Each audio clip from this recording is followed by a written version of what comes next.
नमस्कार विद्यार्थी मित्रांनो, माझ्या या यूट्यूब चॅनेलवर आपले हार्दिक स्वागत. आज आपण स्टँडर्ड 8चा चॅप्टर नंबर 9 डिझास्टर मॅनेजमेंटचा पार्ट 3 अभ्यासणार आहोत. मागील तासाला आपण causes of an earthquake, effects of an earthquake, precautions to be taken at the time of earthquake अभ्यासले.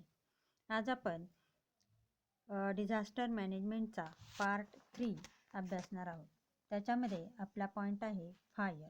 फायर म्हणजे आग. म्हणजे या ठिकाणी जी आग असते ती दोन प्रकारची असते. एक म्हणजे नॅचरल आणि दुसरी म्हणजे मॅनमेड.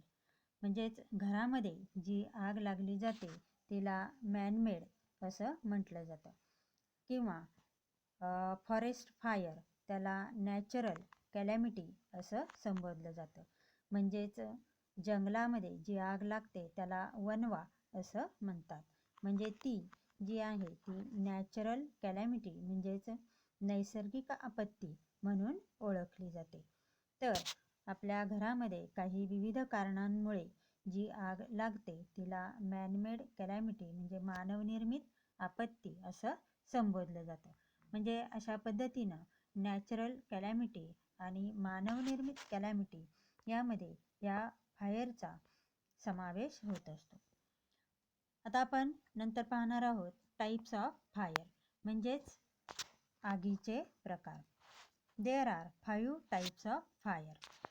त्यामध्ये first is class A fire. Class A fire म्हणजेच अवर्गीय आग. अवर्गीय आगीमध्ये सॉलिड सबस्टन्सेस म्हणजेच घन पदार्थांचा समावेश होतो. Commonly flammable materials are their fuel source. म्हणजे या ठिकाणी जे काही फ्लेमेबल मटेरियल्स आहेत म्हणजेच ज्वालाग्राही पदार्थ आहेत त्यांच्यामुळे या ठिकाणी आग लागण्याचा धोका असतो. त्यामध्ये वूड, क्लोथ, कोल, पेपर्स यांचा समावेश होतो. वूड म्हणजे लाकूड, क्लोजेस म्हणजे कपडे, कोल कोळसा, पेपर कागद यांच्यामुळे जी आग लागली जाते तिला क्लास ए फायर असं संबोधलं जातं. म्हणजे अवर्गीय आग असं म्हटलं जातं की जी सॉलिड सबस्टन्समुळे किंवा घन पदार्थांमुळे लागते. This fire can be put out with water. पाण्याच्या साहाय्याने ही आग विझवली जाते. सेकंड टाईप आहे आपला क्लास बी फायर म्हणजे ब वर्गीय आग. याच्यामध्ये लिक्विड सबस्टन्सेस म्हणजेच द्रव पदार्थांचा समावेश होतो. मग हे जे द्रव पदार्थ आहेत तर त्यांच्यामध्ये कुकिंग ऑइल असेल, पेट्रोल असेल, सॉल्व्हंट्स असतील, व्हार्निश असेल, पेंट्स असेल यांचा समावेश होत असतो. Fire cause due to flammable liquid substances म्हणजे जे काही ज्वालाग्राही द्रव पदार्थ आहेत यांच्यामुळं जी आग लागली जाते तिला या ठिकाणी क्लास बी फायर म्हणजे ब वर्गीय आग असं म्हटलं जातं. त्यामध्ये पेट्रोल, ऑइल म्हणजे तेल, व्हार्निश, सॉल्व्हंट म्हणजे द्रावके, त्यानंतर कुकिंग ऑइल म्हणजेच अन्न शिजवण्यासाठी जे आपण तेल वापरतो खाण्याचं तेल, त्यानंतर पेंट्स म्हणजेच रंग यांचा या ठिकाणी समावेश होत असतो. All these substances are lighter than water. Lighter म्हणजे हलके. म्हणजे हे जे सर्व पदार्थ आहेत हे पाण्यापेक्षा हलके आहेत. Therefore fire extinguishers can be use to extinguish fire. म्हणजेच या ठिकाणी हे जे सर्व पदार्थ आहेत ते पाण्यापेक्षा हलके असतात. म्हणून fire extinguishers can be use. Fire extinguishers म्हणजे अग्निशामक. मग हे जे अग्निशामक आहेत हे अग्निशामक it can be use to extinguish fire. आग विझवण्यासाठी टू एक्सटिंग्विश म्हणजे आग विझवणे म्हणजे टू एक्सटिंग्विश फायर म्हणजेच आग विझवणे. म्हणजेच ही जी अग्निशामक आहेत ही शामक आग विझवण्यासाठी उपयुक्त ठरतात. म्हणजेच हे जे सर्व पदार्थ आहेत हे पाण्यापेक्षा हलके असतात.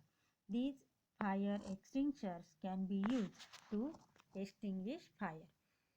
थर्ड पॉइंट आहे आपला क्लास सी फायर, म्हणजे सी वर्गीय आग किंवा क वर्गीय आग. त्यांच्यामध्ये गॅसियस सबस्टन्सेस म्हणजे जे वायुरूप पदार्थ आहेत त्यांचा या ठिकाणी समावेश होतो. Fires cause due to acetylene, household gas in bracket LPG.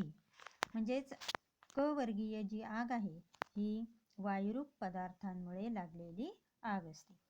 Fire cause due to ॲसिटिलीन, ॲसिटिलीनमुळे ही आग लागते. किंवा या ठिकाणी हाऊसहोल्ड गॅस म्हणजे आपल्या घरामध्ये जो दैनंदिन वापरामध्ये असणारा जो गॅस आहे तो गॅसचा स्फोट होऊन या ठिकाणी ही आग लागू शकते. तिलाच क्लास सी फायर म्हणजेच क वर्गीय आग असं संबोधलं जातं. फोर्थ पॉइंट आहे आपला क्लास डी फायर, आणि ही जी आग आहे ड वर्गीय गटामध्ये असणारी आग. याच्यामध्ये केमिकल सबस्टन्सेस म्हणजेच रासायनिक पदार्थांचा समावेश होतो. Fires cause due to combustible metals like potassium, sodium, calcium which react with water at room temperature. Fire caused due to combustible metal. Combustible metal म्हणजेच धातू, पण ते कसे ज्वालाग्राही धातू किंवा लगेचच पेट घेणारे धातू. लाईक पोटॅशियम म्हणजेच पोटॅशियम, सोडियम किंवा कॅल्शियम हे जे ज्वालाग्राही पदार्थ आहेत किंवा धातू आहेत तर यांच्यामुळे ही आग लागण्याचा धोका असतो. which reacts with water. ही जी आग आहे ही आग या घटकांमुळे किंवा या धातूंमुळे लागू शकते. which reacts with water. मग हे जे धातू आहेत it reacts with water म्हणजे ते पाण्याबरोबर त्यांची रासायनिक अभिक्रिया होते. at नॉर्मल रूम टेम्परेचर म्हणजे कक्ष तापमानाला म्हणजे रूम टेम्परेचरला ही आग या ठिकाणी किंवा त्यांची रिॲक्शन ही पाण्याबरोबर होत असते. Magnesium, aluminium, zinc reacts with water at high temperature. उच्च तापमानाला मॅग्नेशियम, ॲल्युमिनियम किंवा झिंक हे यांची अभिक्रिया ही पाण्याबरोबर होत असते. When both these groups combine with water, it explodes. आणि जेव्हा हे दोनही गट एकत्रित येतात तेव्हा त्या ठिकाणी पाण्याबरोबर अभिक्रिया होऊन त्या ठिकाणी स्फोट होण्याचा धोका असतो. फिफ्थ टाईप आहे आपला क्लास ई फायर, कंसामध्ये आहे इलेक्ट्रिकल, म्हणजे ही जी आग आहे ही ई वर्गीय गटातील आग आहे. ही आग जे इलेक्ट्रिकल गॅजेट्स असतील किंवा इलेक्ट्रिकल डिव्हायसेस असतील यांच्यामुळं ही आग लागण्याचा धोका असतो. A fire caused due to electrical components in class E fire. म्हणजे ही जी आग आहे हे इलेक्ट्रिकल कॉम्पोनंट्स असतील किंवा जे काही विद्युत उपकरणं असतील त्यांच्यामुळं ही आग लागत असते. To extinguish such a fire, power is cut off and non-conductive fire extinguishers like carbon dioxide are used. आणि अशा प्रकारची आग जेव्हा लागते तेव्हा जो इलेक्ट्रिक सप्लाय आहे तो या ठिकाणी ताबडतोब बंद केला जातो. And non conductive fire extinguishers like carbon dioxide are use. Carbon dioxide वायूसारखे जे अग्निशामक आहेत किंवा अग्निशमन जे आहेत तर त्यांचा उपयोग या ठिकाणी केला जातो आणि अशा पद्धतीनं ही आग विझवण्याचा प्रयत्न केला जातो.